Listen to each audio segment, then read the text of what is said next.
Guys, I am so excited. This episode is brought to you by Amika. It's a salon quality hair care brand whose Perk Up Dry shampoo literally runs my life, changes my life. It's a salon quality hair care brand that has partnered with Be There in 5, and they're solo sponsoring this whole episode, and they'll be doing one a month. And I'm so excited. It's making me feel like a star, not unlike their Superfruit Star Lightweight Hair Styling Oil.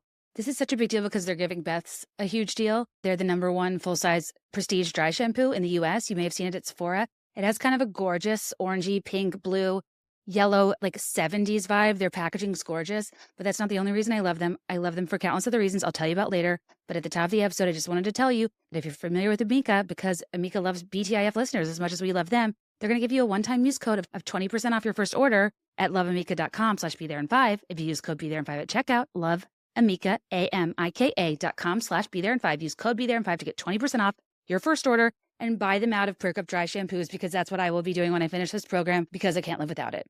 More to come. Thanks to Amika for sponsoring this episode.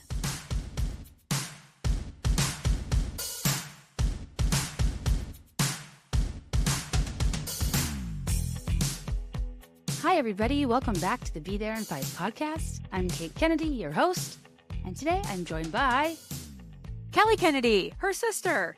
I don't know why I made you introduce yourself. Also, I just went and had my third adult braces fitted, and they did file down my teeth for some reason to like create space, and they put so much numbing gel on my gums and upper lip, and it feels filmy and it's still a little numb.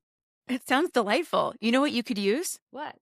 TikTok's Guys. famous NeuroGum. Have you ever wanted the taste of Nicorette, but in regular gum that doesn't give you that nicotine high?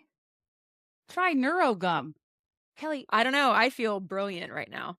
I mean, I do not feel like juiced up and ready to go like promised I would be with NeuroGum and all those ads. I've been chewing it now for 5 minutes. Yeah.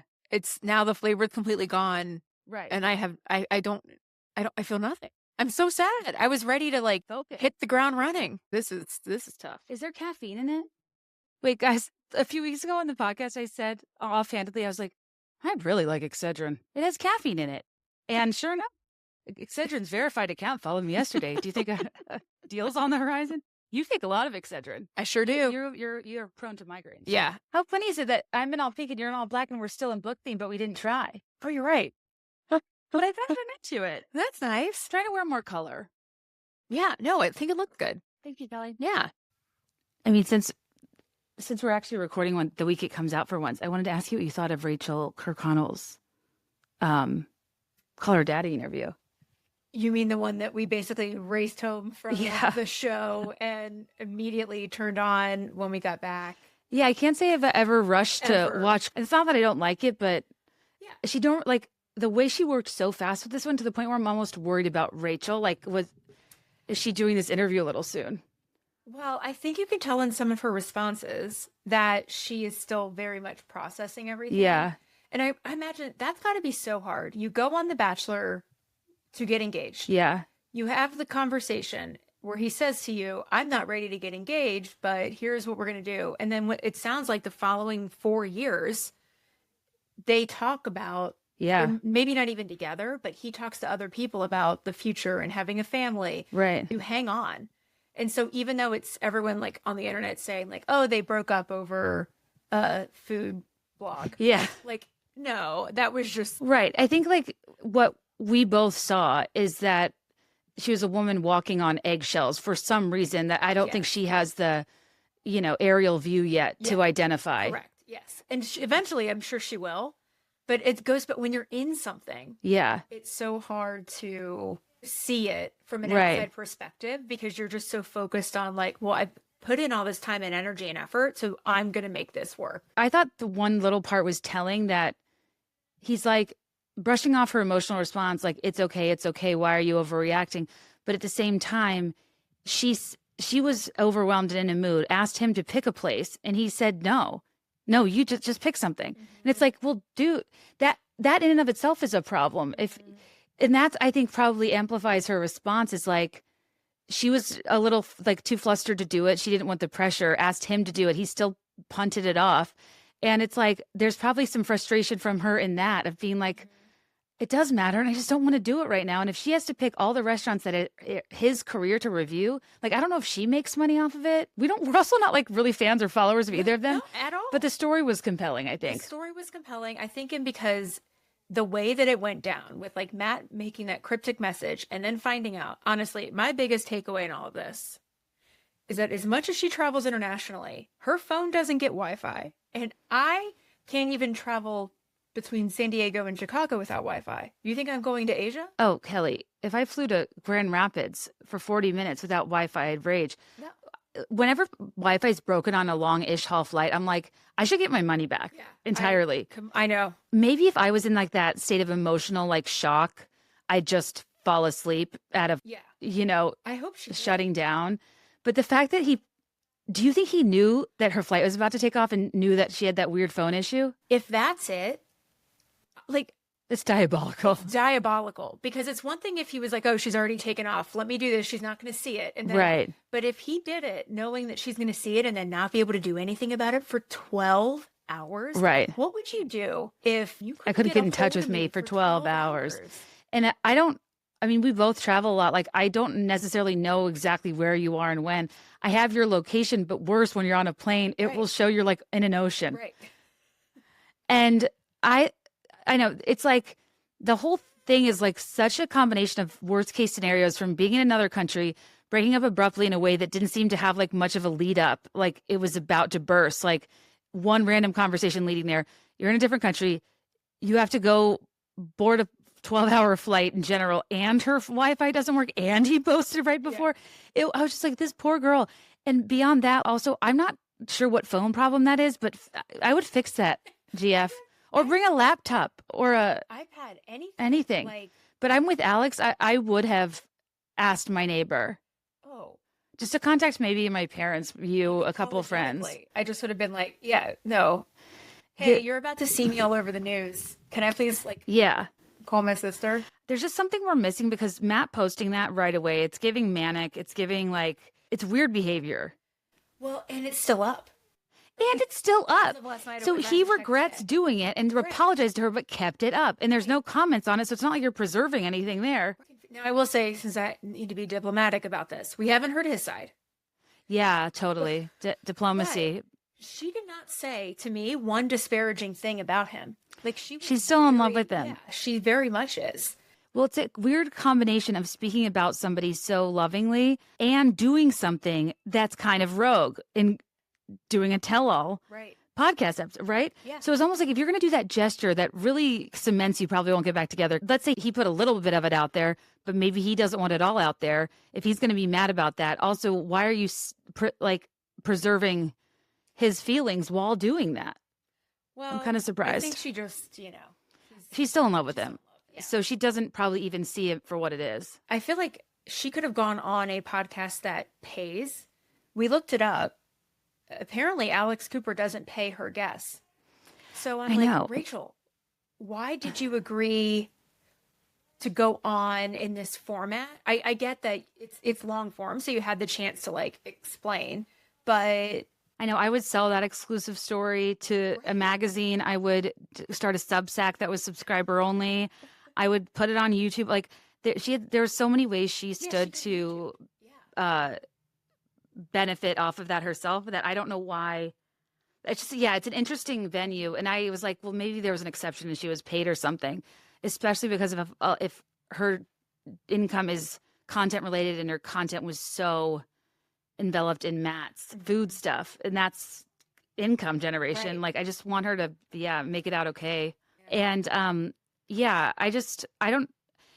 that was an interview I think we walked away from being like, I didn't feel good about consuming that necessarily. Like, she's still so broken and sad, and it felt too soon. It's like, Alex Cooper's giving her an outlet, but it's also kind of us exploiting her pain for wanting a reason behind a gossip story that we're going to forget tomorrow that she's going to deal with for years. Right. No, I know. Which I just kind of hate. It feels kind of gross. Kelly, that I just wanted to know is, do you think I'll ever get over that Alex Cooper and I started podcasting at the same time and our realities are so vastly different? No, I was going to say, you're very similar in your income. She's just a person I am so openly, deeply jealous of in terms of how her circumstances started out, and we're in the same career. And it's like wild that to be a person, it's like, oh, I'm a podcaster. And people are like, okay. But she's on like the cover of Forbes being like, this podcast empire. And I'm like, so she's taken seriously. She's stupidly wealthy. She got the big deal at Spotify and the even fucking bigger deal at Sirius. And I just am like, I don't know. Crazy. I'm just so envious of her best case scenario that I don't know how I'll ever get past it. So if anyone out there struggles with comparison to, don't think that your friendly neighborhood podcaster doesn't feel the same. I'm the Sophia. God bless. We had an event last night for my paperback release. So Kelly made a list of questions, but of course we always get off course. So she asked me some of them, but not all. So we figured we'd do it as an episode where she could ask me the longer list as a last hurrah for one in a millennial. So yeah, I'm just honored, Kel, that you even want to ask questions, because it's like you were so enveloped, like part of the process from like, even maybe will I get a book deal to the end, that it's not like even we've ever taken a second to high level step back and talk right. No, I know. You know what I mean? Yeah. Because we were both in the weeds. So I appreciate you doing this. No, of course. What was interesting about last night, though, was it turns out I'm not good reading off a script. Like, I had some questions, but then it was like, it's easier just to be more conversational with you. Yeah. And that's something that I don't think I realized until last night, because anytime I've ever come on stage with you, it's been more conversational. And I think just because the way, I was going to say, well, what the setup was not ideal. Yeah. Great Nas song. Unfortunate situation for it didn't. You can't have a conversation with one mic. Yeah. Otherwise, there's no like, banter. There's no banter. Right. I know. So last night we had an event at a bookstore in Chicago, and a bunch of Beths came, a bunch of new readers came. I'm always surprised when people find it not through the podcast. And I'm just excited whenever a room split and it's people that found me through the book, because it's very kind, and something that I don't even think I would do is to pick up a book, a nonfiction book about the life of a person you've never heard of. A memoir? It's not a memoir. It is. It falls into the categorization of a memoir, but it kills me because what 35-year-old unknown thinks that they should be writing a memoir. Memoir implies that you're never like, that's kind of it. You don't write like a sequel to a memoir. Like that was what I hope was like more the beginning of a writing career of some kind, whatever medium I write in. And because I tried to write the book as if it was a cliffhanger. That's why I put the addendum in. Yeah. No, I know. You shocked the world. It seems like a lot of people, knew by the time the book came out. I call myself a one-lit wonder. A one literary wonder. I don't know if it'll ever happen again, but that's kind of why we were doing today's episode. This is like my final time to state my piece, to talk about the book, to kind of gratuitously talk. I don't think I've ever really told people my favorite parts or what I hear from people the most about, or some behind the scenes stuff. And in case you care, this book was quite literally my entire existence and identity before having a child, unknowingly written 2 weeks after I found out I was having my first kid.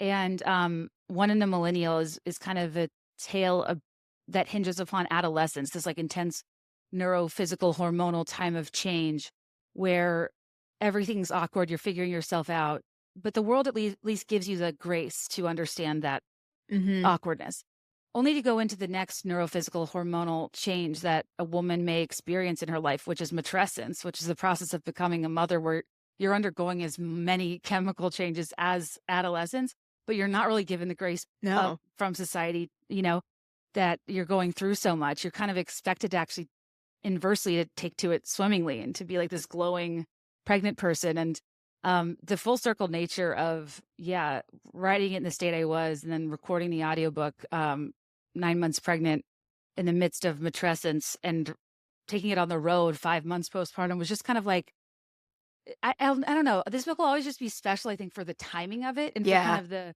purging of every thought I've ever had in this identity I wanted to remember. And I feared I would forget when I became a mom, because people tell me nothing else matters. And I was kind of at the end like, what if I want it to matter? And honestly, I'm glad I did, because I can't say since I've lost my gray matter, I understand half the stuff I wrote in here. Do you ever go back and, well, no, actually you don't go back and necessarily reread. Oh God, no.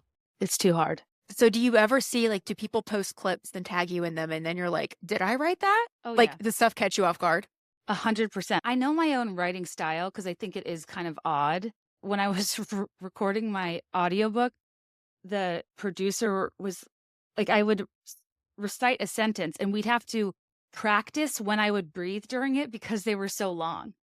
Oh. I've never in my career seen sentences like this. And I guess I never really realized it, but because mine tend to be kind of rhymey and sing-songy or really long or have multiple references. And anyway, so there's sometimes I can tell, but other times I'm like, excuse me, what? I'm a person who's at once very confident in my work, but can't return to it because it's very hard to be so self-critical and not be able to edit anymore. It's why I don't listen to old podcast episodes. Yeah. It's why I used to listen to them and I took a lot of them down. Yeah. And then I made a rule. Once it's out, it's out, Yeah.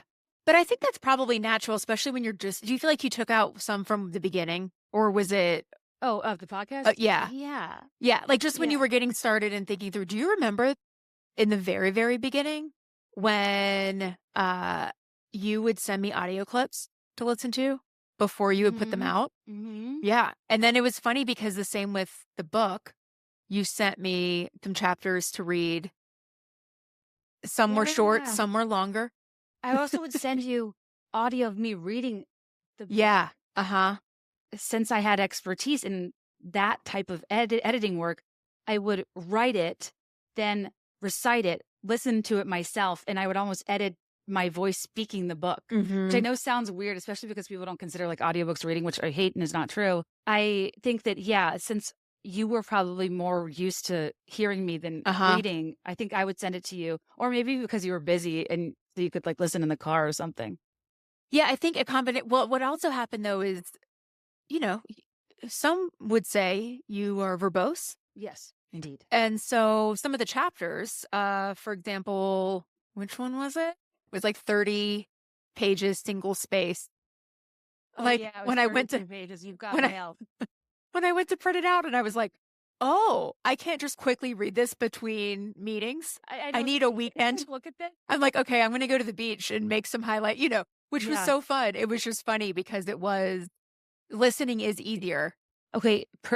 Now I'm remembering why I sent that to you instead of in writing and not audio, because after I wrote it, I realized how the hell am I going to recite? Okay. Like one of the lines is, though I guess trying to have people guess if capital H, lowercase r, capital S, lowercase e, capital G, lowercase r, capital L. It's like how to have people I guess if remember horse now. girl 610 means horse girl or hearse girl. One's a Felicity Merriman, one's a Veda Sultanfuss. Or like crazy and I wanted my screen name to be crazy and cool, but what I got was Krasenkule.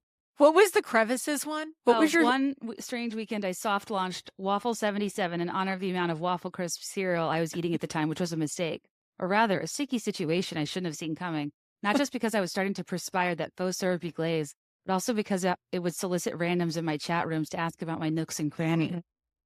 More specifically, I used to chat with an older man on the internet whose screen name was Chill Puppy. I didn't put it in the book. What if he's reading? He's probably literally in the grave. This was in 1997.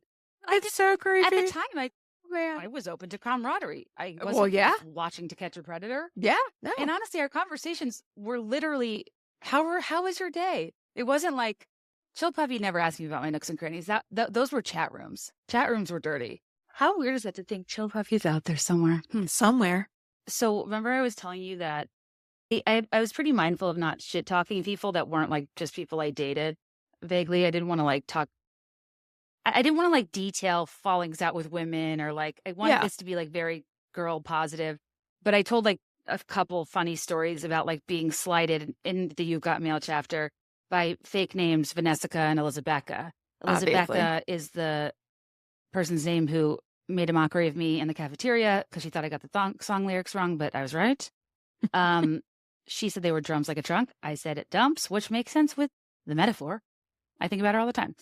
But the other one was a person's name who's named Vanessica, who I tell a story about her kind of like bullying me online. And when the book came, maybe the second week it came out, I think somebody sent me her Instagram story that her book club was reading Millennial. And I was like, oh my God, Vanessica. Like, I don't even know if Vanessica's connecting. Does Vanessica listen to this podcast? I don't know. I know you're talking about her. I don't think she knows it's her. That's interesting. I know. It is funny. and maybe you'll get into this a bit later.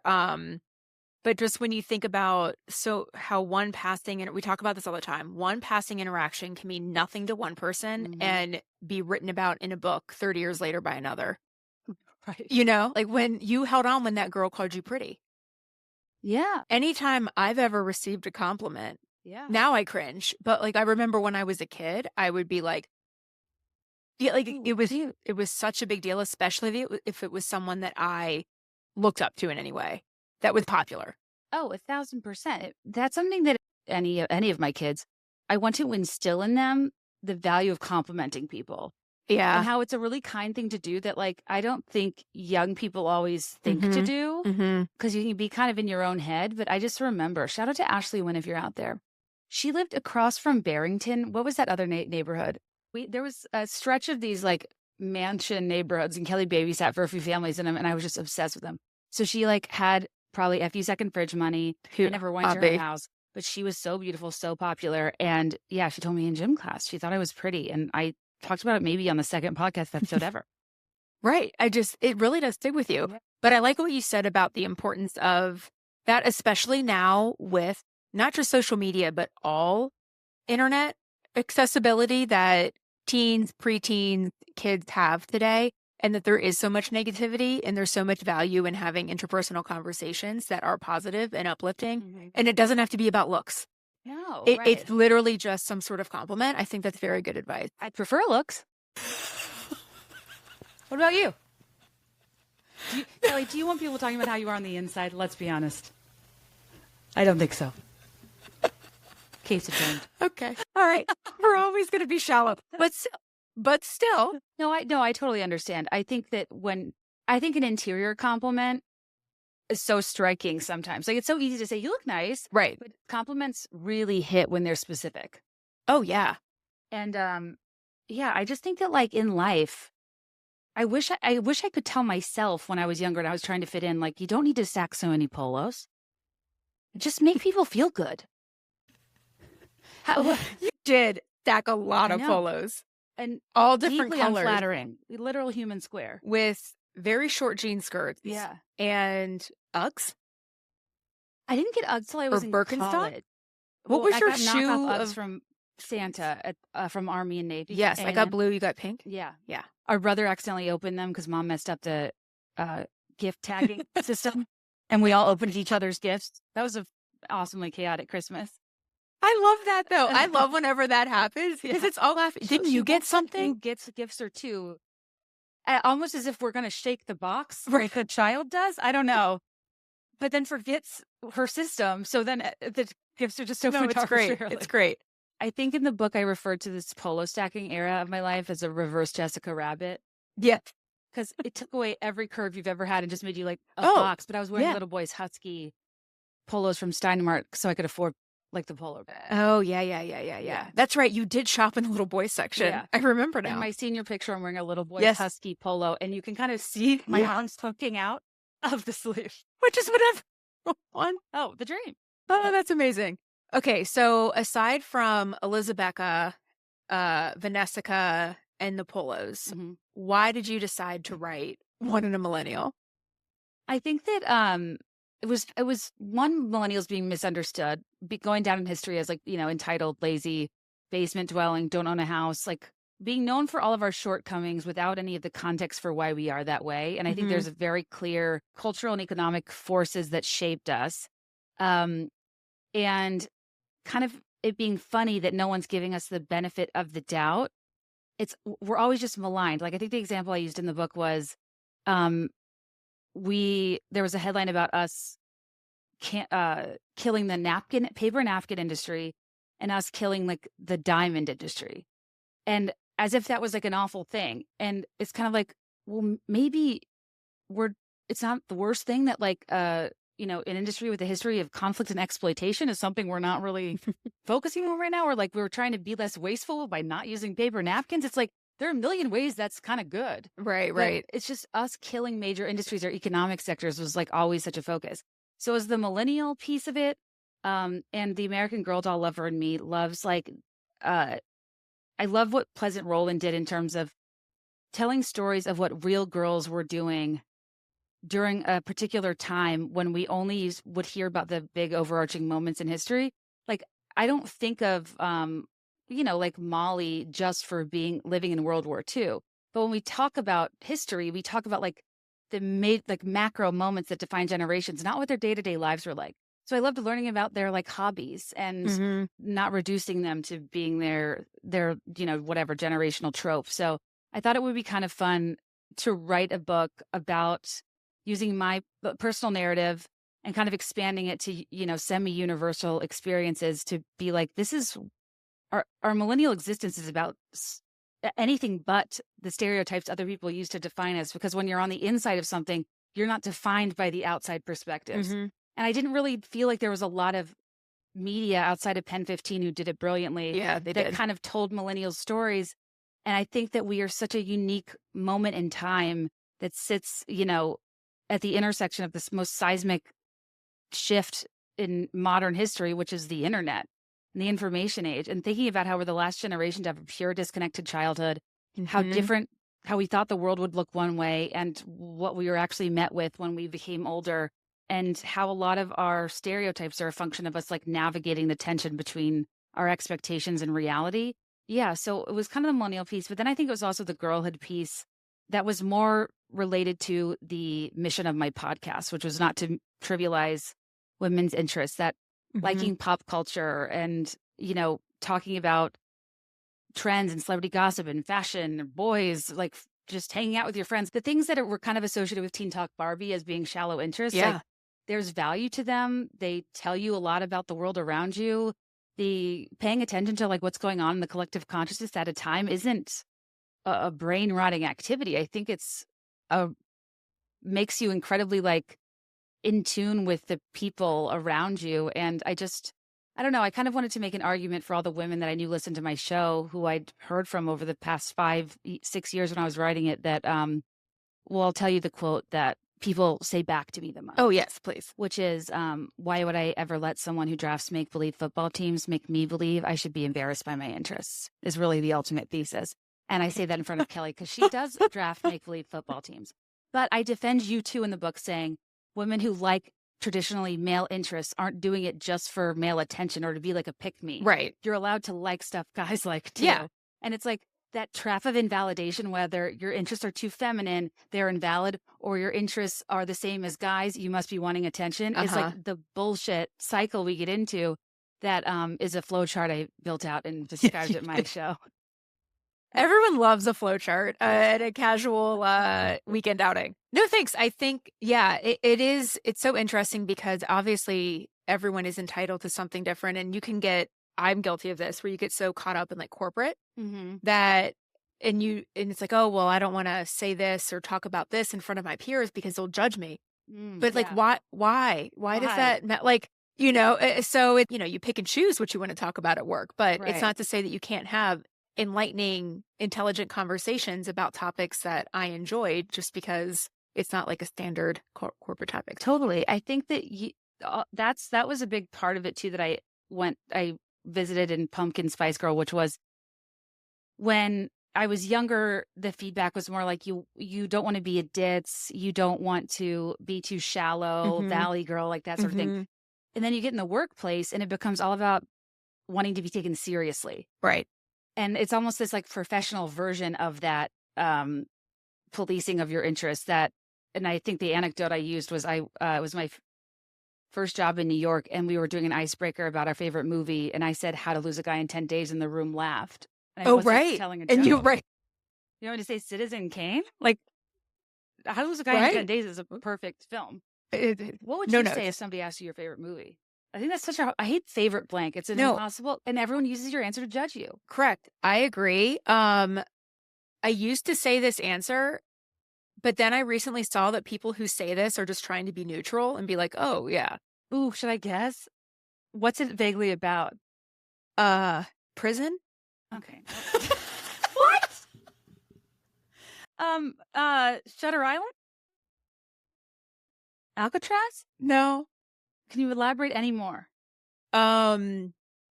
Yes, it's a bond, friendship that's formed in prison, and I have no idea. Someone escaped, and I've never seen this. Shawshank Redemption. Oh, Kelly, that is a pick-me answer. Oh, yeah, that's like a boner maker for dudes. I feel like if you say Shawshank or like, what, Memento or something like that, they think you're like pretty cool. Right. That's where I'm like, You've really seen Shawshank Redemption? I watch it every time I see it on TV. I love never it. heard you in your Right. talk about Shawshank Redemption. Because here's the thing.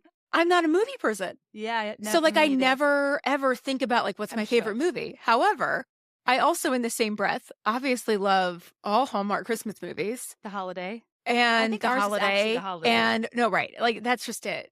Maybe Elf for me. Because I do love Elf. Like so stuff like that. But I'm thrilled because coming up is a new Lacey Chabert movie where, she's gonna go in search of some ring or artifact with her rideshare driver. And hey, the Mad Lib is just getting weirder and weirder. But yeah, okay, I'm gonna be reeling from Shawshank Redemption for a long time. I feel like at one point I had that in the book is like that's the ideal answer. That's what I mean, though. Did I used to say that because that's what I like had in my head is this is what to say. And but I have a vivid memory of being in my 20s and sitting with a group of people, and it was a casual dinner, and we're going around, and this was a work dinner. We're going around, and everyone's like asking questions, get to know you, and they ask, "What's your favorite type of TV?" And immediately my response was reality, because that is, right. and I could instantly tell from the way people looked at me. Yeah. And in a flash, I changed it to, and then I started naming off food cooking, like shows. Oh, and they were like, oh, okay. You're not a dumb bitch. Like literally it was so quick. And I just picked up and I was like, oh, okay. Yeah. I can't talk about The Bachelor. That's so interesting, Kelly. Yeah. I'm glad to hear you experience this too, because what's funny about this phenomenon is I was even at dinner with like some old friends in Chicago talking about it. And it almost like, I was trying to explain that if you say you like things girls like, no matter what, they're kind of rebranded. If you like fashion and beauty, you're shallow. If you like reality TV, it's called a guilty pleasure. If you like reading romance, it's a trashy novel. If you like chatting with friends, it's gossip. If you, I don't know, like to hoard shoes, women be shopping. If you're a dude, you're a sneakerhead. Right. And then if you like things boys like, they become a regular Sunstrack, which is a reference you don't know, but some of you might know out there, which is name them. And it's like, okay, if you like football, name this MVP from XYZ. And they like want you to reel off stats. Or it's like name 5 songs. So-and-so's your favorite singer? Top 5 songs. Yeah, name 5 songs. Yeah. So if you can't name 5 songs, name them. You're a fraud. And then if you can name 5 songs or the sports stats, you're doing it for attention. And what do all roads lead to? Invalidation.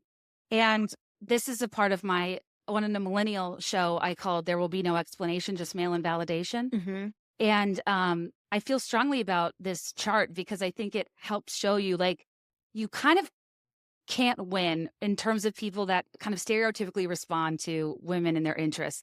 So the best thing I think we can do is simply not care. Yeah. Instead of try to navigate through it. But what was so funny to me is when I was explaining this chart at a dinner with like dudes there, their response was like, give me an example of when that happens. Name them! Horrified. Never stood a chance. Never stood a chance. Why did you decide to start the book inside a late 90s limited to? If I was going to write a book about millennials, it had to open at the mall. Yeah. Yeah. And I think that as the author, it was more of a metaphor to me that I never explicitly said, but I think that a shopping mall, like they were spaces that we believed were central to like American life and success and aspiration, only to like watch them become irrelevant over time. And I think that the mall represents like kind of that millennial paradox of growing up in a world that no longer exists, where what was once like the life source of a community was the town square, the thing that seemed the most fixed out of all the variables in life is the thing that became obsolete. And I think the abandonment of malls is just a really interesting metaphor in terms of, I thought this was the world. I thought it would always be the same. The world changed in ways we never saw coming. And our linoleum castles like couldn't even withstand these changes. And I feel like the mall's a metaphor for how our early experiences, the apex of our existence, is like largely abandoned, and the structures exist, and we're still here, but trying to repurpose the space. Yeah. And I think it also, so it crosses the generational axis, but it also crosses the girlhood axis, in that the mall was like the watering hole. It was the place to socialize. It was the place we went after cotillion. It was the places that like we would gather, but then also the first place I learned to kind of feel bad about myself, looking and dressing room mirrors. It was learning a lot about socioeconomic statuses of other people in terms of what they could buy. And Limited Too, I think, is a really interesting example of a place that the questions I was asking about Teen Talk Barbie, like, do I like these things because I like them, or do I like these things because society aggressively sold me them? And how Limited Too was like, it's a girl's world. It was like this big cloud sign that said that. And when you think about it's a girl's world and the world it represented inside of it, it is kind of a funny illusion of choice where we're told what girls like and what the girl's world looks like. And I don't know. I think that, can I actually read an excerpt from Limited Too? Please. So if you read it in Kindle, and thank you to somebody who just pointed this out to me on Instagram, Kindle will tell you the most popular highlighted segments or quotes or passages. Oh, really? But it's only showing me the first 10. Of like what other people will choose to highlight. Oh, that's cool. And I can only see the first 10. I would die to see them all. As there's nothing more painful than, as a writer, never know, like, you just put it out into the world and no one's quoting it back to you except for that one football line. I just wish I knew what meant something to people. So this was a passage that was highlighted, I think, like hundreds of times, which I thought was interesting. It was, a common theme you'll hear throughout this book is how often I struggle with a dichotomy between celebrating the things I grew up with for what they were while also criticizing the way they shaped my worldview. I know in many ways my interests are a product of the boxes I was placed in, but when you're inside a box and don't know any better, it looks a lot like freedom. So I decorated that box the best I could and had a great time playing games or being at the mall, playing Truth or Dare, or talking about boys, zit stickers and all. Looking back on my girlhood, I'm both charmed by my earnest devotion to semi-sexist things and horrified that they represented a set of options that seemed so comprehensive of my worldview, I didn't even notice it was narrow. But when I think about the ever-present misogynistic trivializing of women's interests, I also feel frustrated by the hypocrisy and want to defend all of this behavior vehemently. How dare they criticize the way we've chosen to decorate the boxes they've put us in? I find there's great irony in how society aggressively promotes the same things to girls they ultimately shame them for caring about, like growing up surrounded by media that taught us to care about boys, clothes, and shopping, only to be told you're vapid if you're boy crazy, love fashion, and hang out at the mall. Shows like Baywatch were made to pander to straight males whose gaze is often centered in mass culture, but this trickled down to girls like me developing a fascination with the glamour of lifeguard culture, which likely showed up in the focus groups that influenced Teen Talk Barbie. It's all interconnected. It bothers me to no end that the same world that programmed us to like these things also tells us that we shouldn't tell people they are our interests if we want to be taken seriously. When it comes to women, it often feels like they prefer the mute model. And I think that's one of my favorite, that's a part of the book where I felt like I really explained it. Yeah. You know? Oh, for sure. And I think that one of the things, and I love a motif, and I bring up the Teen Talk Barbie being replaced with a mute model 4 or 5 times in the book in the context of like being too earnest and talking too much to boys and realize, and then based on, they'd kind of back off from me. The chattier and more excitable I was. And then they date someone who was kind of a mute model. And all the way to like pregnancy and fertility and loss and the invisibility of our experiences and feeling like we should just be a mute model to be palatable to other people. And so Limited Too is probably one of my, if not my favorite chapters, because I feel like it's one of the few chapters that I can reread and wouldn't change a thing. Oh, that's interesting. It's shorter. It's punchier. I think I really understood what I was trying to say. And it was really important for me to open the book in a way that was like whimsy enough where people were laughing and remembering things. I was never going to write a book and on page 2 of chapter 1, like, you know, I had to include hot girl Bath and Body Works sense. Like that's what I'm going to book should have. I also think the other thing about the mall too is that you could enjoy the mall experientially outside of socioeconomic status. So like I would try to pick examples of things that weren't exclusive to people that like had money, because at Bath and Body Works, like the smells were free. Yeah. Yeah. At Limited 2, you could like go to the photo booth. You could play. They had like little stations. Yeah. You could go there, and I never bought anything. But Yeah. it was still there a lot. But anyway, I think that part of why Limited 2, I spent months and months perfecting it, was because I also thought it was important for readers to know in chapter 1 that it's like, this is going to be a nostalgic bonanza, but it's also very existential. And Yeah. It's also very feminist. It's Yeah. feminist light. It's Yeah. not like women's studies astute feminism, but it's like me asking a lot of deeper questions about misogyny. And like, so if you're not into that, maybe DNF. Do not finish. Like Yeah. you don't have to finish every book you Yeah. start. And I kind of wanted to weed people out. If they weren't already weeded out by chapter 4, God must have spent a little less time on me. Sorry, You that's a long know, answer, but I wrote that. no. I've never really gotten to tell people about that chapter, and I like it a lot. No, I'm so glad. And I think, though, it brings up an interesting point of like, which I know you've hit on before, but this is the summary, of it all. Your titles are so clever. Oh, thanks. What are you like? Is there a book chapter title that you have that you're most proud of that did make the cut? Oh, shit. Oh, I was going to say, well, I do have a million books in front of me, not on my lap. I really like, because of what the themes ended up being, I think that Passion of the Zeitgeist is clever. I really like that one. And I feel like Serotonin Plain and Tall is pretty fun. Oh, yeah, that is. Yeah. And I love Light at the End of the Trundle. Mm-hmm. Like, and I was in New What was York. that originally called? Light at the End of the Trundle? Did it have another name? Uh-huh. What was it? I can't remember now. The final chapter? Yeah. It had another title? I think so I came up with that title. I was in New York at the Macmillan offices. It was me, Courtney, my agent, and my editor. And it was the first day I brought to them and read out loud the prologue poem. And I didn't know if they thought it was going to, it's like a little weird to open with a poem and have a prologue and an intro. Mm-hmm. And I just didn't know if it was cheesy or stupid, but that prologue explains the entire book. Yeah. In one like rhymey format. Yeah. And I can't explain this, but I knew in my head the book had to start with, I often think back to buying beads in a pack, which is making bead lizards for my BFF's backpack. Maybe I was confusing bedding. Maybe I was thinking of Back in the Daybed. Did that have a different? Back in the Daybed was called Slayle Daybed. Yes. Okay. Sorry. I mixed up my bed.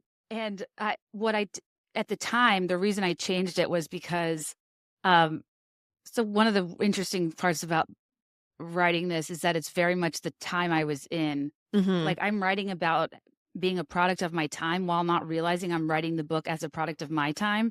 And I think the ways I focused on purity culture and the patriarchy and motherhood and stuff, especially toward the end, the through line is like my low simmer that was like reaching a rolling boil about how frustrated I was writing, kind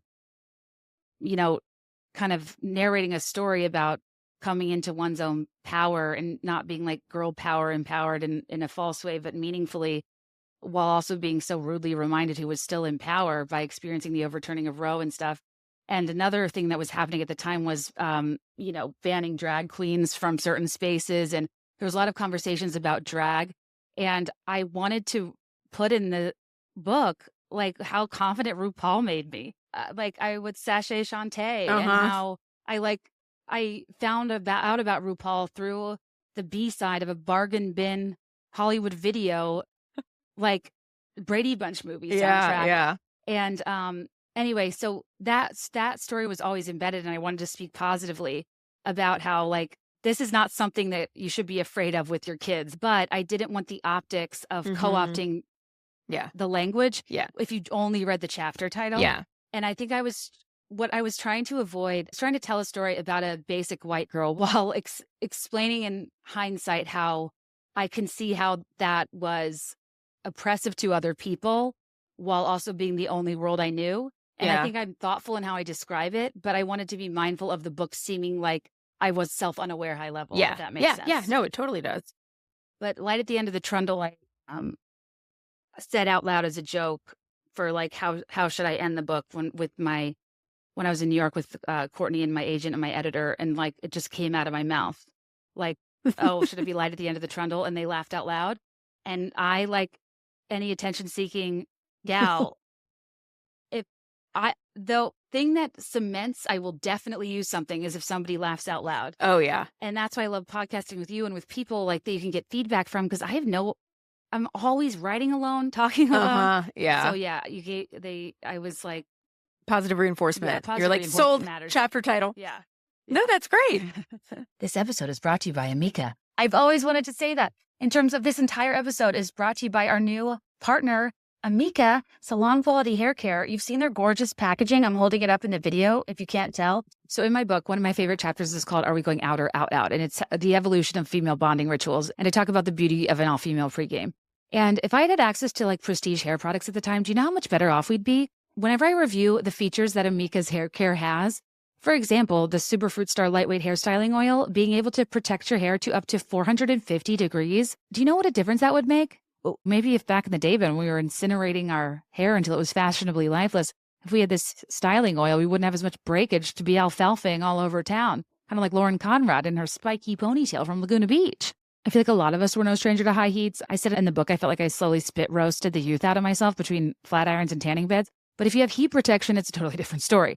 So there's the lightweight hairstyling oil is my favorite to use in conjunction with something called the Perk Up Dry Shampoo, yet another product that my 2000 side bang could have benefited from. I have the oiliest, greasiest hair. And before dry shampoo ever was on my radar, I had to literally wash my hair every single day and dry it. For a be there in 5 type person that's always running behind, having to do a full wash and blow dry every day is not desirable. It got to a point where I was just washing my side bang in the sink to keep it clean. And when I found dry shampoo, my life was changed. Then my life was meaningfully altered when I realized most of them contain an alarming amount of talc that's not great for you to be inhaling nor putting all over your scalp. I then found Perk Up Dry Shampoo, which is talc-free. It is the #1 full-sized prestige dry shampoo product in the US for a reason. It's also #1 in my heart. I started using it exclusively when I realized it was talc-free, but also because I'm really oversensitive to the scents of hair care styling products. And this one does not have an overwhelming scent. It's not overwhelmingly chalky. You just put it in your hair 8 to 10 inches away, zhuzh it up, and you're ready to go. I have it in now. Not to brag, I think my hair looks pretty good. I'm on day 3. It has thousands of 5-star reviews. I'm now down to washing my hair like 3 times a week, which has saved me so much time just as a human and a mom. And what I actually do is when my hair's clean, I put Perk Up Dry Shampoo in it after I blow dry it, just to help the oil from ever taking over in the first place. But also when I'm on like day 2, day 3 of hair, I will, freshen it up with the dry shampoo. And I use the hair oil to like smooth the ends. And it's crazy to me that it doesn't get greasy. And these 2 products in conjunction are my favorite that I wanted to feature now, but they have like so much good stuff. But what I love about Amika is that it means friendship, and kind of like the patron saints of One in a Millennial, the Spice Girls. Their purpose is to celebrate individuality. And what I appreciate is the combination of being about individuality and self-expression compared with the inclusivity of making sure they represent what are 11 collections to have options for all hair types, textures, and styles. Because when we have that broad of a range, everybody can kind of own their individuality in their hair type, in their texture, have products that really work for them, and style their hair in accordance, not with the ways we used to, like everyone having to stick straight, incinerate their hair, rather celebrate what makes them unique. And I love their mission. I love this brand. I'm so honored they're working with me, and they're the only sponsor in this entire episode. And I just feel like their vibe is so very be there in 5. You've probably seen them on their shelves at Sephora. They have the most beautiful packaging, but the quality's unreal too. But yeah, I'll do some tutorials and stuff for you guys, because people often ask me how like I curl my hair or make it wavy or this, that, and the other. So more to come. But thanks to Amika for prioritizing our individuality, but also our collective friendship. Thank you for befriending Be There in 5 and being there for the best and their hair care needs. And because Amika loves Be There in 5 listeners as much as we love them, they're going to give you a one-time use code for 20% off your first order. Just go to loveamika.com/BeThereIn5 and use code BeThereIn5 at checkout. That's loveamika, AMIKA.com/BeThereIn5, code BeThereIn5 to get 20% off your first order. You can't see me right now, but I'm doing a full Galinda toss, because that's how great I feel about my hair. Okay. So I think we have a good understanding of why you wrote the book. Mm-hmm. Curious though, because you did write so many chapters and so many lengthy chapters that had to be cut, or like where either the whole chapter itself was cut or you had to cut some of the passages. Did you talk about any of those while you were on the tour that you would want to talk about here? I have one chapter in particular I have a question about. Oh, I would kind of read different cut passages that I would find on like the plane on the way there. Which one were you thinking of? So I was saddened when you cut 27 stresses. Oh, yeah. Yeah. Just because I Yeah. related so hard to that Mhm. chapter, and I was shocked that that was one of the ones that made the chopping block. I thought, I know. So But that's my 27 Stresses personal. was it was experimenting with format. And because one of the things millennials are known for are like BuzzFeed listicles, it was kind of a interestingly structured chapter where I wrote it as a listicle. And it was 27 reasons Yeah. that like the way millennials approach wedding culture is Yeah. like insanity. And it covered like Pinterest and bridesmaids. Decision was twofold. One, it felt almost cliche Mhm. and like we had moved on from that era. This was Oh. pre-Domingo. Everything comes back to Domingo, as it should. When I turned in the book, I I mean- felt like the trend more so was eloping, small weddings. And I actually didn't know if there was a collective understanding that, or like, the way it was written was to like help people going through that situation and how frustrating it can be Yeah. to be always, your entire life is other people's milestones, your entire bank account going to other people's Mhm. celebrations. But I was like, I actually don't even think people are doing this anymore. So I'd have to kind of rewrite it to be more hindsight nostalgic. And Mhm. anyways, but I actually did an episode called 27 Stresses loosely based off of it last spring. Oh, great. That I don't think it was that big of a hit or anything. I don't know if I ever told people this, but when I proposed the book, I had very little written. Mhm. With fiction, you turn in a manuscript to get a book deal. Mhm. With nonfiction, you turn in a proposal with like sample chapters, sample experts, and like Mhm. a concept. I had an overarching concept of great depths to be found in shallow interests. I had an overarching concept of the millennial paradox and growing up in a world that no longer exists. And at first, I think it was going to be way more like quirky, pop cultural, shorter essays, but inevitably everything I work on ends up being kind of intense. But so I proposed it with like, I gave the publisher like 20 examples of chapter titles and content that I like might put in the book. And I was looking at them today. God bless St. Martin's for believing in me, because I can't say I would have given myself a deal. So I did. So some of them stuck. Like the first one I started with was, at the time I called this Limited to Limiting Beliefs. And it was more skewed toward the MLM conversation at the time and limiting beliefs. And I said about the word limiting as a weapon to blame us for why we don't self-improve, how since the days of Limited to, I didn't realize I surrounded myself with what was largely what society literally wanted me to be limited to. And I included an excerpt from that. I had a potential chapter called Vanity Unfair, fitting rooms, vanity sizing, body talk, magazines, the male gaze. Then I had one called Light My Black Flame Candle. Everything I know about virginity I learned from Hocus Pocus, White Houses, or Dina Carter's Strawberry Wine. That chapter would be 3 paragraphs. And then God Must Have Spent a Little Less Time on Me was originally called Am I Religious or Do I Just Like Live Music? Which is basically what the chapter was. Yeah. Initially, I was going to do an American Girl full chapter. This was before I had written Saved by the Bell Jar. And it was loosely called Less Saved by the Bell, More Liberty Bell. How Pleasant Roland managed to get me off the couch watching TV and cosplay a frontierswoman with a wooden spoon. Okay. Question, was that at all inspired by your WAP dance? Of course. Highlight of my 2020. When you made this American Girl dolls dance. Ultimate. That exemplifies losing our fucking minds during the pandemic. Oh, man. The Bladel test. Alexis Bladel's career choices as a reflection of millennial feminist progression, from time-sharing denim to Handmaid's Tale dystopia. My truth with DARE, a childhood with rigorous DARE drug education that scared and prepared me to resist hard drugs, only to be an adult with narky vibes who's never offered them. Frowny face. I put this in my book proposal. There's so many. A Woman with Nice Stems, Algorithm Nation, Amelia Bedelia Core. This is a particular favorite. Barnes & Noble to Barn Wedding Mogul. A loosely formed theory that I have that people who read real books went to libraries and probably developed real interest and taste. People who grew up reading at the local Barnes & Noble just went to read magazines they weren't allowed to buy, then put them back, likely entering them into a lifetime of feeling dictated by passing trends, e.g. barn weddings and millennial barn doors inside the home. Yeah, I Hitch Your Wagon to a Dual Star, how Mary-Kate and Ashley directed VHS movie Shaped a Nation, and mismanaged my expectations for how easy it is to snag a vacation boyfriend. Oh, And yeah. the last one ended up being a poem, which was just called Do You Still Like Me? Closing thoughts for the book. It's a moment of honesty about my fear in doing anything ever, worrying that you'd finish the book and not like me anymore. And the perils of finding your self-worth in vague and subjective likability because it's how you see women around you measured constantly. Beyond that, it has some resolved. And I included an excerpt from a speech I closed my live shows with about wanting to be liked, liking what you like, and saying like as much as you damn well please. And that's the origin of the ending poem, which actually is called Like Me. But I changed it and I just put it under the header of conclusion, and it doesn't have its own title.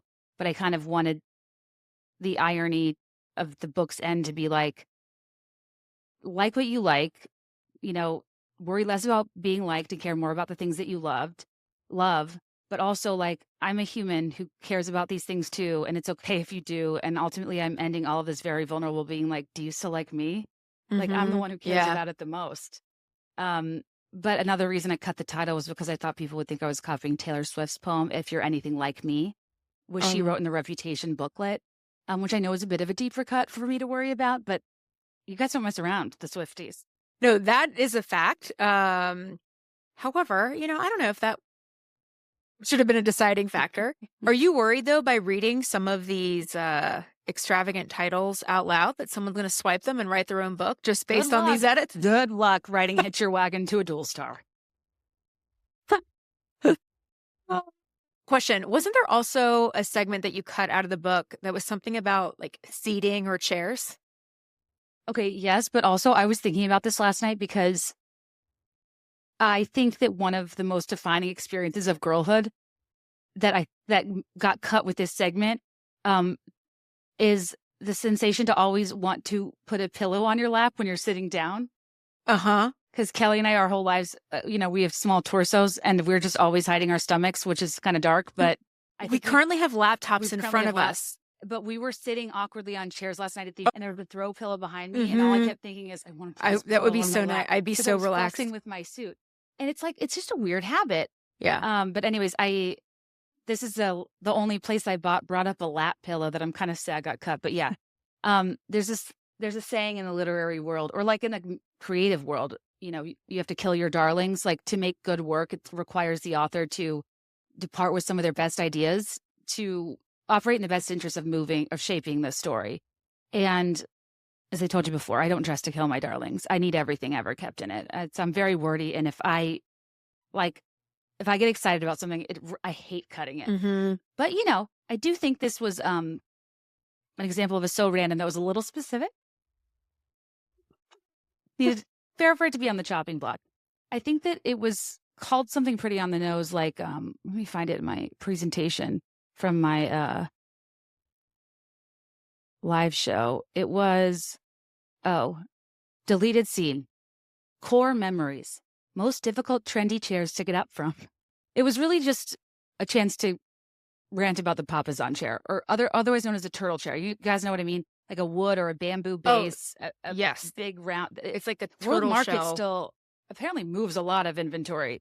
They are always at Papazon chairs. I don't know who's still buying them, but I don't know a dorm room that didn't have one. Yeah, they were kind of like the twin bed futon in a way that like it was similarly uncomfortable, but like and comforting. You could sleep on it. Yeah. Yeah. It was like a place to sit. Yeah. Not sleep, but it kind of could operate as both. If you're a pocket girl that can fit in a saucer. That would be nice. But yeah, it said, is it just me, or are Papazon chairs the official sponsor of a gathering you were a little nervous to go to, but flattered you were invited, and every other seat is taken, and even though you don't have the core strength to get up from an inverted 45-degree angle, you sit down in this godforsaken cushioned Venus flytrap of a chair anyway, pray for a subtle lap pillow to hide yourself behind, then nervously laugh at everything while waiting for someone in the room to ask you a single question about yourself. That is one sentence. Where would you have breathed in that when you were pregnant? I have no idea. I'm amazed I just got it out. And then it ends by saying, it's also the official sponsor of the least favorite friend at a sleepover who gets stuck snoozing on it. Oh, yeah. And it goes on to say, like, I spent many a night wishing I could take a long walk off of a short Pier 1 Imports where this GD thing came from. Just like really strong. But it was, I think it was about Pavazon chairs, about butterfly chairs, and then about inflatable chairs and the squeakiness. And I think it was a part of Back in the Daybed, because a big, one of the themes of Back in the Daybed was, my version, 90s version of the glove, if the glove doesn't fit, you must acquit, was, if I don't get a bed, tears will be shed. Oh, yeah. Because I won't sleep on the floor. I won't sleep on a bag. I need plush accommodations. And that has stuck Say, with you. Could you sleep on the floor in a sleeping bag? No. Yeah, but you had to. Well, that was sleepover culture. Yeah. Sleepover culture, for sure. But no, certainly not. There's no way. Like, if I'm not extraordinarily comfortable, I mean, I do fall asleep on the couch a lot. Yeah. But I need, flesh. but yeah, I need comfort. I need all the pillows, the blankets. You know what I was thinking about that I wanted you to elaborate on is, I mentioned this in passing in the book, and that you, at your sleepovers, you would play a game where you'd like cross your arms across your chest and people would like pass out. Oh, at like church that? lock-ins. What was that? So when did you go to church lock-in? in middle school. Our church? No, friends' churches. Interesting. But they would be at like Regency Mall, or like they would Virginia be Center Commons. Virginia Center Commons. Like they were overnight at location. Yeah. So you would, I kind of like don't want to say, like, I don't want to give too much away in case someone's listening and wants to try it. Hopefully not. But I don't want you to try NeuroGum. I think it's okay. Please don't. But no, you would cross your arms and then you would stand up against a wall, and someone would take both hands and press against your crossed arms until you'd pass out. Like faint on the floor, and then someone would catch you and you'd wake up feeling all tingly. And it was like This is why you should just do drugs. That's like, I feel like that's less dangerous. No, looking back, I forgot about it till you just brought that up. Looking back, it's so dangerous. And I wonder, like, if anyone in the medical field can tell me why you would pass out. Yeah. I guess you're pressing on your lungs. Because you're cutting off air supply. Yeah, like right in the middle. It was right in the middle of my chest. I should Google what that is, because it was hard for me to Google some of the lore of those kind of like hand slapping games and crack an egg on your head. But you can find it. But I don't remember if I looked farther into that, because I remember thinking, "Ooh, that is tough." Our sleepovers were Those were the sleepovers I was invited to. It's like, hey, Kelly, fun game. Let's see if you can pass out, and then we'll carry on with the sleepover. So did sad. you do it, or did you just? I never did it to anybody else. But you did it done to you. Had it done. 1,000%. Sure, I'll do it. I understand it. I feel like that's an example, though, of something that like would get you the right type of attention in terms of like you pass out, then people are worried. And then, oh my God, you're right. You know, it's kind of like guaranteed attention. Yeah. Oh, that's interesting. Should I tell my therapist about this? Probably. It's tough. Okay, I think before we took a break to eat Airheads, we were just about to start, or I had just asked you the question around Back in the Daybed, and if that was the chapter, I think I know the answer. So yes, I believe that's a chapter where you cried the most, and so just curious to know like why that was. Oh, I think that I'm very sentimental of girlhood in the context of what a safe space it was, hanging out and being at sleepovers. It was a time in life when your life's about like looking out windows and not staring into a mirror. Like you're curious, you're exploring, it's about what you see and not about how you're perceived. Mm-hmm. And I was saying last night, I read this book called The Confidence Code for Girls while I was writing it, about how young women's confidence plummets between the ages of 9 and 14 when young men's rises. And it's how adolescence and that preteen phase really serves as a pivotal era in terms of outside forces breaking down your confidence. And I came across a quote that like stopped me in my tracks. And that kind of became, I never put it in the book, but it was like kind of a source of inspiration for how I thought about girlhood, which was if life was one long grade school, women would rule the world, meaning the confidence girls have before they're impacted by external forces. Like I write about in my book, whether it's boys, whether it's the church, whether it's things like dress codes or social situations where you learn to be self-conscious, your body, diet culture, like the world kind of works overtime to make us obsessed with self-surveillance, when I think there's something so beautiful about a time when you didn't waste your brain power on that, your Mhm. headspace. Oh, yeah. And I think the part that it's funny because I did asked on Instagram, like, what segments kind of hit you the hardest. And I was glad to hear it was the end of Back in the Daybed too, because I can hardly read it now I can. But I had like when you've been crying so much you have a headache and like your eyes Mhm. hurt. Like I cried really hard writing the end of it when I was talking about Now and Then. And I think the part about growing apart was one thing that really, I'm looking for it in my manuscript, sorry. Yeah, it was like, I was trying to figure out why my childhood memories are mostly from sleepovers. And then I talk about Now and Then. And I say, does even the thought of Now and Then make anyone else want to take a 40-minute nap? It makes me so emotional, but it isn't just about being reminded of the hopeful and complex innocence of girlhood, scored by bicycle banana seat battle cries of knock 3 times. My emotional response made it clear to me why I care so much about these gatherings. They were our treehouse. Suddenly, how the movie ends hits differently when Samantha says the treehouse was supposed to bring us more independence, but what the summer actually brought was independence from each other. When you watch Now and Then with friends at a sleepover, your takeaway wasn't the melancholia and inevitability of growing apart. Instead, you dug through the final kernels in the popcorn bowl, looking for the last of the buttery pieces while you searched aloud for all the reasons the moral of the movie would never apply to you and your friends. As the VCR played the last of the credits, you tried to give your future selves more credit, in questions of they grew apart, but we never will, right? Are knocked down 3 times by your 3 best friends, quickly achieving consensus. Now and Then is a story about them, but it will never be the 4 of us. And that's like, I don't know. I just remember watching that movie about how friends grew apart and being like, that'll never be us. And then you Mhm. inevitably do. And there's something like really kind of sad about that. And anyways, I think that then I kind of talk about how female friendships change over time. And it makes me teary eyed how female bonding rituals shapeshift. And that there I'm setting up going out or out. Yeah. The thing you didn't realize then that you do now is that adults don't have 36 free hours between Friday evening and Sunday morning where they can leave their house and get no sleep at all and cast spells and tell each other their deepest secrets. And you long for when your attention wasn't divided and time wasn't about how you could optimize it. It was a lot more simple. Time spent together was time well spent.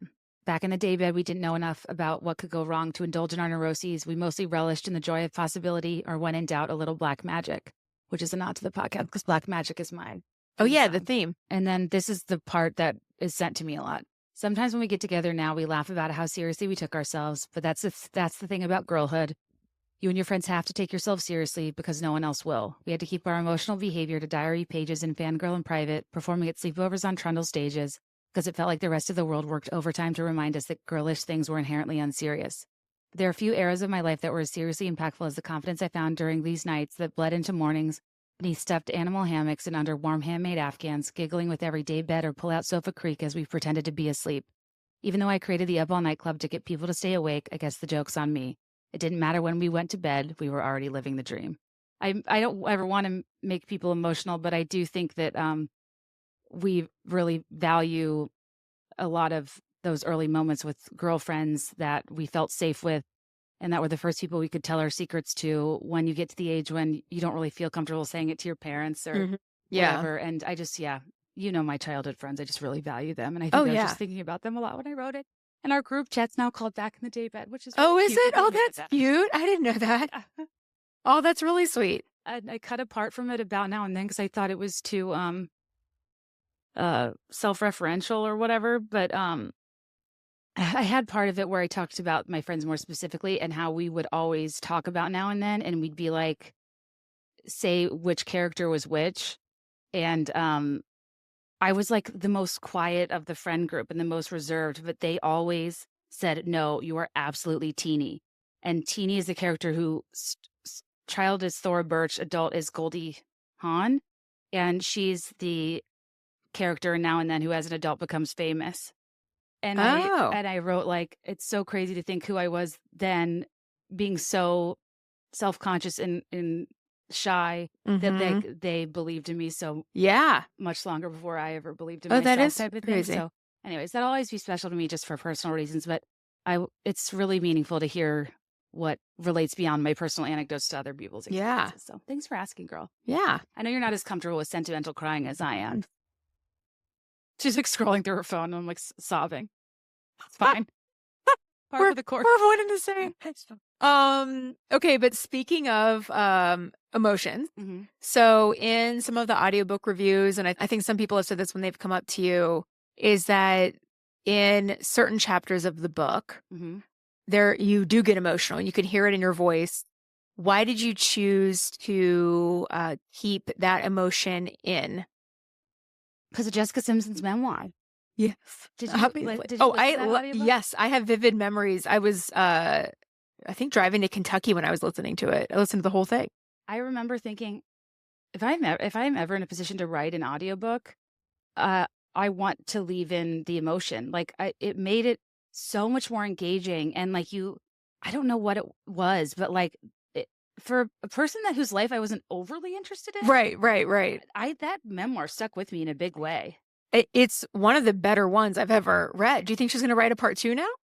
I don't know, but I mean, we learned a lot about John Mayer. Yeah. And that really highlighted would have, could have, should have. Yeah, it really did. Yeah, the audiobook was an interesting experience where I did that on purpose. But as you know, I'm comfortable being emotional. I know that's like not for everybody. Yeah. But the producers, when I was recording it, I start crying and I'd still try to power through it. And then they would, I'd be like, do you want me to redo that? And they were like, no. So it was kind of validating that they thought it was the right choice too. Yeah. So Do you think they thought you were emotional because of Jessica Simpson, or do you think they thought it was because you were 9 months pregnant?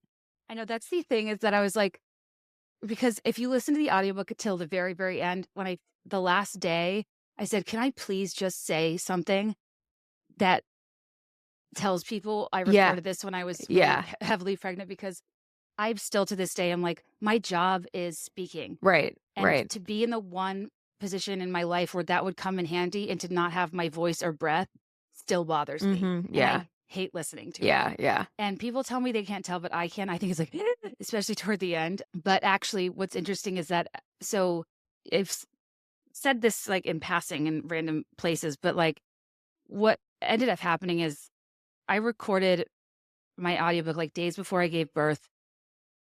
It was at this studio in Chicago, and then you don't want any ambient noise in the background. So they'd have the air on before I got there. And then the whole day I'd be standing up talking without air conditioning in late July. Yeah, that's 9 months pregnant. Yeah. As the week went on, my ankles started like pooling blood, swelling. I was starting to lose my breath, and I'd have to go up this one flight of stairs to go to the studio. And I'd make the producers wait for 20 minutes because I couldn't catch my breath well enough to talk. And then I would tell like my doctors, and they'd be like, oh, well, it's hard to breathe when you're pregnant. And I was like, okay. By the end of the week, I was so sick. I was so unwell. I was so swollen. And I had to do the last 2 chapters, Pumpkin Spice Girl and Light at the End of the Trundle, sitting down with my feet over my heart, which it's not really a best practice to sit while you're narrating like that. Yeah, right. I bet. So in October, November, when I was 2 or 3 months postpartum, they had me come back in for what are called pickups. So they edit the whole book and they identify segments that they want redone and passages from like Pumpkin Spice Girl that needed to be redone. It was the first time I had heard myself talking. And what ended up happening is I had preeclampsia before giving birth that I didn't know about. And I had postpartum preeclampsia that I got readmitted for. And basically, I had something called a pulmonary edema where my lungs were filled with fluid. There was fluid around my heart. I was genuinely not well and had no idea. And it is a common thing that happens to pregnant women where there are so many symptoms associated with it that it's impossible to know what's normal. Mm-hmm. So when people say pregnancy is miserable, I'm like, okay, well, yeah, I'm miserable. But like, how miserable were you? Yeah. So I didn't even know that it wasn't normal, that I literally couldn't access my lungs. Like I couldn't breathe, and I'm narrating this audiobook. And anyway, the only reason I did it days before I gave birth was because I am self-employed, and self-employed people don't have maternity leave. We don't have, any sort of nationalized family leave. and entrepreneurial numbers for women in self-employed positions are staggeringly low, because if you want to have children, you basically have to just lose money and be in this incredibly intense life phase while foregoing your income, foregoing your work. Hopefully you can get back into work. And anyways, it was kind of an interesting thing where when I went back in for pickups and they gave me the segments to reread, I listened to them and I'm like, I feel like I'm breathing really hard through them because it was toward the end. And I'm hearing myself say like these passages like, so in Pumpkin Spice Girl, I was hearing myself breathlessly say like, I'm tired of sexist reductions and ridicule lobbying for disappearance.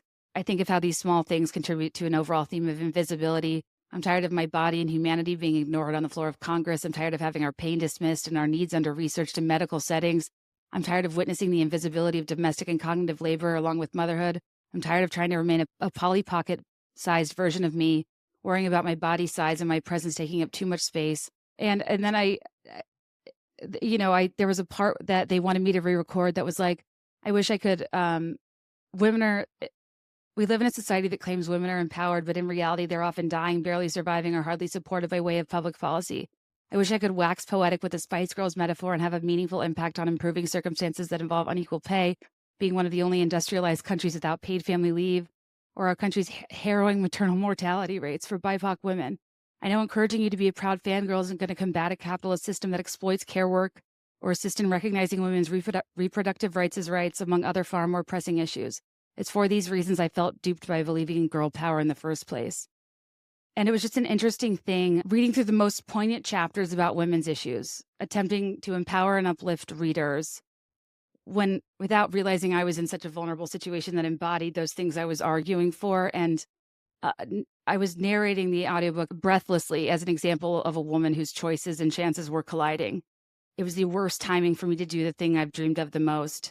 But because of my choices to be self-employed and to not have leave and to not have any other time to do it, I had to be there. Yeah. Or else I'd lose the opportunity. Yeah. And that would be at the expense of somebody else narrating my book. Right. When your job is auditory. Right. Like, exactly. Yeah. I was frustrated by the timing. I was frustrated. I was having to decide between something I worked so hard for and my health. I was naive for not understanding the severity of my situation. And it was really, when I listened to myself say back those words, I was like, can I have a minute? And I took a break and started crying.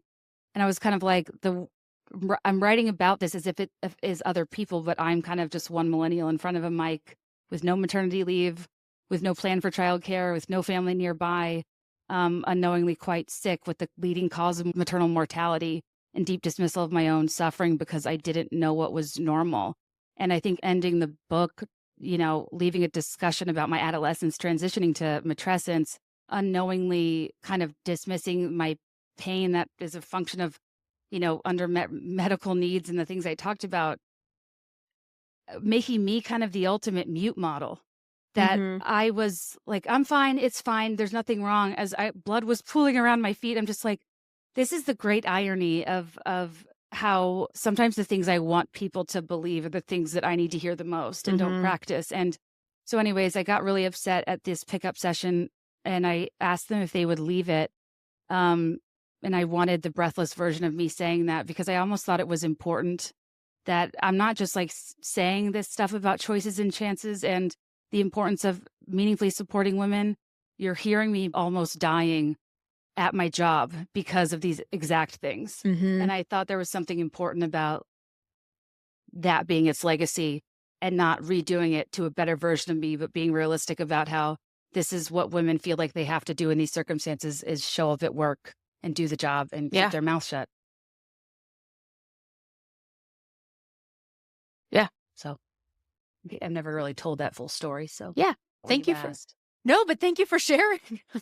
No, again, I think it's important. And it is interesting to hear some of the background, like you've touched maybe on bits and pieces of it, but to kind of hear the full story and why it happened. And then also the decision to keep it in there, I'm sure. Exactly. Yeah. All right. So you've mentioned some things that people will quote to you, either in reviews or write in or when they see you. But do you feel like there are any underrated takes in the book that you thought might get maybe more attention or that you're proud of? I think that it blew my, I'd not heard anybody say that they thought this was interesting information. It blew my mind that the Spice Girls, patron saints of individualism, did not make up their own names, but they were a sexist reduction in a magazine making fun of them. And it was like, look at this new girl band. And it was like, this one's sporty, this one's baby, this one's scary, reducing them to these identities. And the magazine didn't even include their real names. So they adopted it. They weren't a product of fierce individuality. They were a product of reframing a sexist reduction of themselves. Oh, yeah, yeah, and yeah. that was the whole point of Pumpkin Spice right, Girl. yeah. Was kind of like what ultimately I think was the bigger thesis of the book, which was how do we carve out a sense of identity and uniqueness in a society designed to reduce us? Mm-hmm. And I thought that I wanted to research, assuming their personas were a form of protesting or satirizing this type of reduction. And I was like, I don't know if I'm disturbed or comforted by their identities being a product of it. Like, to forego their identities to, use an arbitrary oversimplified distinction based on like a few isolated characteristics, like that women are always judged in that way. But I thought it was actually kind of a cooler story that they took ownership of it to exercise their power and built an empire kind of fueled on messaging that celebrated the same femininity that underscored their mockery. And they were kind of like, okay, call us that. Whereas when I heard that, I was like, stop right now. Thank you very much. They didn't make their own names up.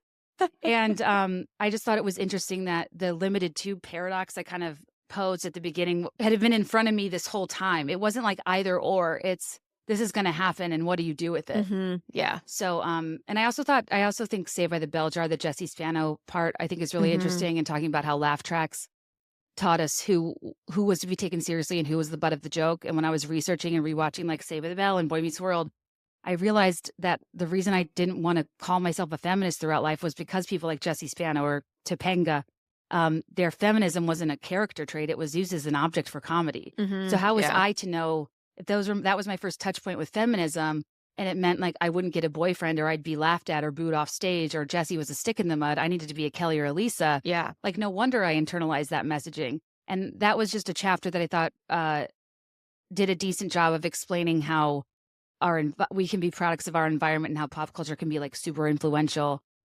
Because of AC Slater's, she's saying you're a sexist pig, and he's like, oink oink baby, and everyone's laughing. What does that tell me about how the world feels about sexist pigs? Like, they aren't the problem. It's the one calling you out. Is the problem type thing. So I really liked the Jesse Spano chapter that was originally called Saved by the Bell of Swan, but I had to cut out the Twilight part because A, I don't want to ruin everything, and B, at the end of the book, I knew I was having a boy named Edward. And I went in on Edward Cullen. And then I didn't want people being like, how weird is it that she thinks this dude's so problematic and she named her son Edward? That's funny. Fun fact. I do feel like the one thing that if there was one chapter that I feel like we connected on while I was writing it, it would probably be Kate Expectation, because we both have such friend-zoney vibes with relationships. So there's one line that Mom absolutely hates, that when you read it, you were like, this hits the nail on the head. And it was just a comical dichotomy between reactions. Okay. Quoting Kate Kennedy. Yeah. Like many fellow millennials, before I ever went to therapy, I read Eat, Pray, Love, EPO. And that became my blueprint for a sensible means to process heartbreak. But until I could afford the trip, I streamlined its meeting to provide me with a breakup program with 3 steps. And I would barely eat, then pray to fall out of love. I don't know. My mom hated that. Wait, I don't want to mess up the mic. I feel like we both, the thing is it's not right, but it's true. Also, the thing is, we weren't actually in love with these people. No, we weren't. Crushes. We weren't in love as much as we were disproportionately reacting to being rejected. Correct. Yeah. Yes, correct. Both of us. It is sad that I don't want to admit this, but I want it to be honest in that when we were younger, literally the first way we responded to breakups was dieting. Yeah. And all you dreamed of was looking hot. And I'd be on the treadmill thinking about, kind of almost daydreaming about a version of myself that looked so good, and he'd curse the day. You would literally envision him with his new girl. Yeah. Running into them somewhere where you are in a 2-piece and just... You miraculously changed your skeletal structure to have a torso that could have an ab, singular ab. And Curse the day he lost you. It's like that never, ever happened. Ever. And even it's funny because it never happened at a small scale party in Blacksburg, Virginia. It still didn't happen when I wrote about these assholes in my book. It's not like, how do you like me now? I don't think they even, yeah. I've never accidentally run into an ex unless that person was in a friend group. But to your point about never having dated, actually, I love that EPL line, and I thought it was clever when I wrote it. But I remember one of the passage that people quote back to me the most, and that a lot of people annotated when I asked, or like sent me the page and paragraph number when I asked on Instagram what stuck out to them. And it was this passage about friends with benefit situations that I actually wrote because I was live texting you while I was writing Kate Expectations. I was live texting you passages from it. And it was part of it about this person I really was into.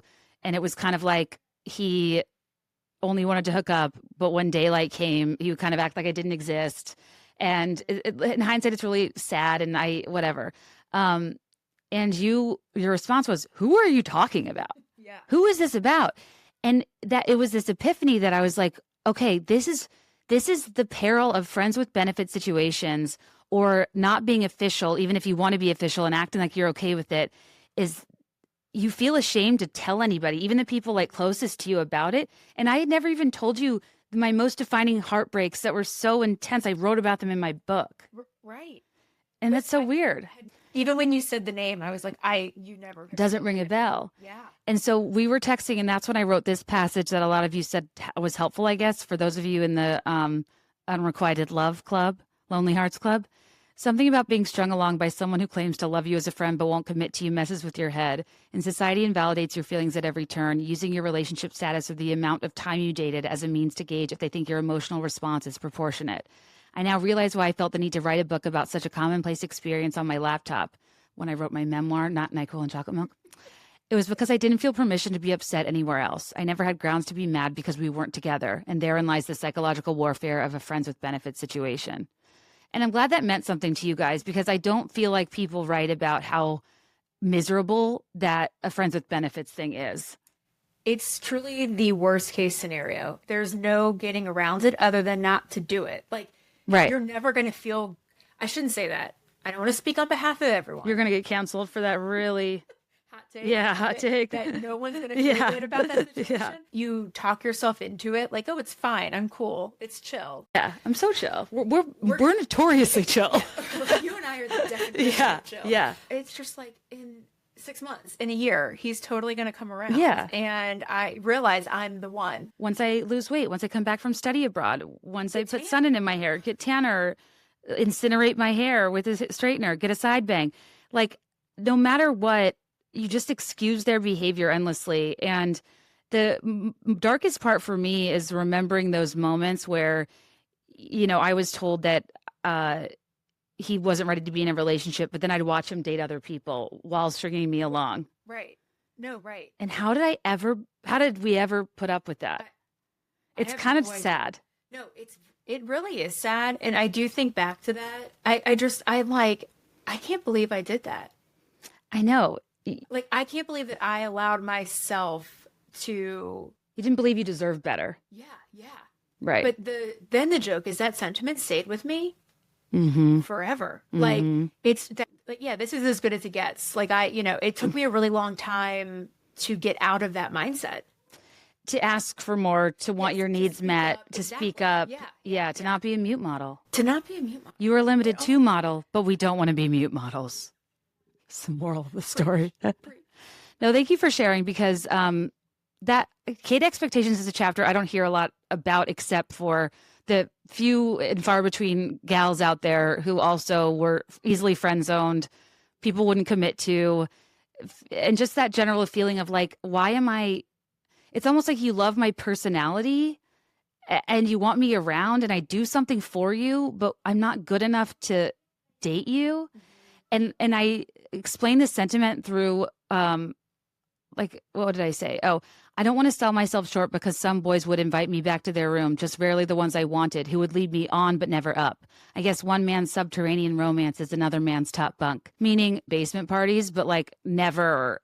I just feel like there's a lot to do with like drinking culture, hookup culture, and like, yeah, just being good enough for the dark, good enough to, behind closed doors, but not good enough to take out on a date or to actually like treat me well or to actually want to have a conversation in broad daylight. And that's something that does make me sad for a younger version of me, that over time it overrides your sense of self and becomes who you are, is the person who's not good enough. Mentioning the dating, and it is just like clicking with me.